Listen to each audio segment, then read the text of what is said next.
porque con José Fernando es dando. Cuando hacemos referencia al poder público, tenemos que remontarnos a la génesis de donde se origina todo el proceso. En la comunidad primitiva, el poder lo ostentaban los jefes de las tribus, los jefes de los clanes, de los denominados gens.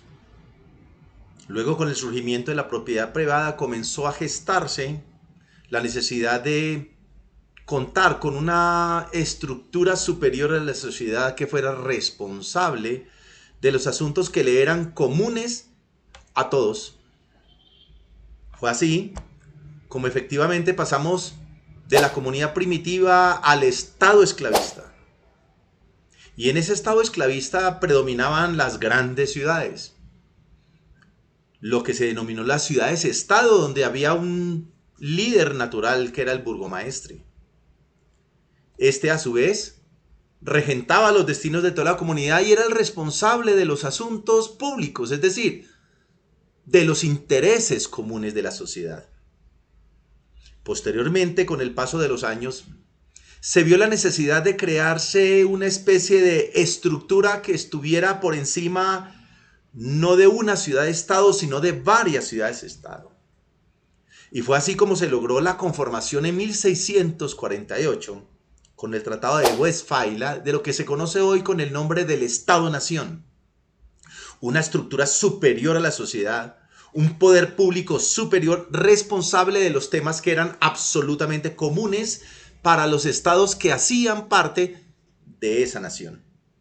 Y fue así como se logró el surgimiento de esa nacionalidad, de ese poder público de orden nacional que no menoscaba el poder público territorial, el poder público de las ciudades, el poder público de las regiones. Y el poder público fue instituyéndose inicialmente a partir de un conjunto de normas, de leyes, que posteriormente evolucionaron a una especie de normas supremas, cartas, constituciones, con las cuales se distribuía cabalmente cada una de las responsabilidades de todos aquellos que hacían parte de ese Estado-nación. Fue así como comenzó a gestarse un poder público dividido en niveles. Un nivel nacional, en el cual se concentraban las funciones que eran de carácter general, como la defensa nacional, como la función legislativa, como la función judicial e inclusive, teniendo en cuenta el poder ejecutivo, lo que tenía que ver con el mantenimiento de las obras públicas de carácter nacional. Pero fueron las leyes las que pudieron permitir ese agrupamiento respetuoso de la autoridad de cada uno de los estados y de ellos, de los respectivos ciudadanos. Esa evolución nos permitió señalar que, por ejemplo, en el período feudal, las leyes surgían de un poder divino, un poder superior. Eran la fuente inspirada del poder.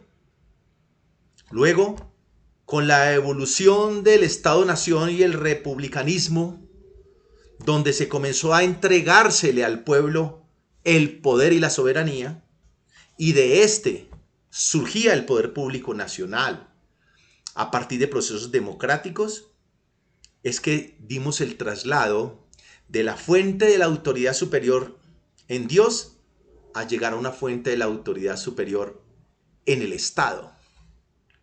El Estado soy yo, se decía en ese entonces. Pero más adelante, después de la Revolución Francesa y de la reivindicación de los derechos humanos, con la profundización de la democracia y con la evolución del humanismo, se dio lugar precisamente a que la fuente suprema del poder se originaba en el pueblo, hasta tal punto que incluso llegó a denominarse que la voz del pueblo era la voz de Dios. Nosotros recogemos eso en la Constitución de 1991 de Colombia. Y vemos, por ejemplo, que nuestra Carta Suprema en el artículo 3 señala que la soberanía reside exclusivamente en el pueblo del cual emana el poder público. y éste lo ejerce de manera directa o a través de sus representantes. Eso sustituía lo que la Constitución de 1886 había señalado cuando decía en su preámbulo constitucional que en nombre de Dios, fuente suprema de toda autoridad, se presentaba y se decretaba esa Constitución. Ahora, en la presente, se invoca el poder de Dios, pero la soberanía reside exclusivamente en el pueblo.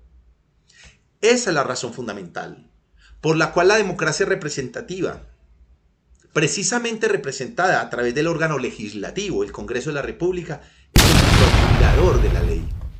Es el que hace la ley. Bien lo dice el artículo 114 constitucional cuando señala que corresponde al Congreso de la República hacer la ley. Y hacer la ley significa que no solamente es de iniciativa propia, sino que hay otras autoridades del Estado ubicadas en las distintas ramas del poder público que ejercen ese poder público, ese poder legislativo en la construcción de la ley para hacer la ley que al final tendrá que ser suscrita, refrendada o sancionada por el presidente de la República para que se convierta una ley para todos los colombianos. De manera que la fuente de poder hoy difiere sustancialmente de lo que nosotros habíamos conocido. De allí que las autoridades legítimamente constituidas a partir del voto popular de los ciudadanos tienen una supremacía sobre las demás autoridades del Estado que son por nominación, por nombramiento o por designación. Aquellas autoridades públicas que están asignadas, que fueron señaladas, que fueron conformadas a partir del voto directo del ciudadano, tienen una preeminencia en una constitución y en un orden constitucional nuestro, donde prevalecen los derechos sobre las formas y donde la justicia material está por encima de la justicia formal, a lo que hemos denominado Estado Social de Derecho. Ese es el poder público, y por eso el poder público será siempre la fuente inspiradora de aquel concepto que tanto hemos defendido sobre la supremacía de la ley. La subordinada a la Constitución, como lo dice el artículo 4, la Constitución es norma de normas y en todos los casos que exista una contradicción entre una ley cualquiera y la Constitución, prevalecerá la Constitución. Y así, el artículo 121 constitucional nos determina finalmente que ninguna autoridad del Estado podrá ejercer funciones distintas a las que le señale la Constitución. Porque con José Fernando es dando.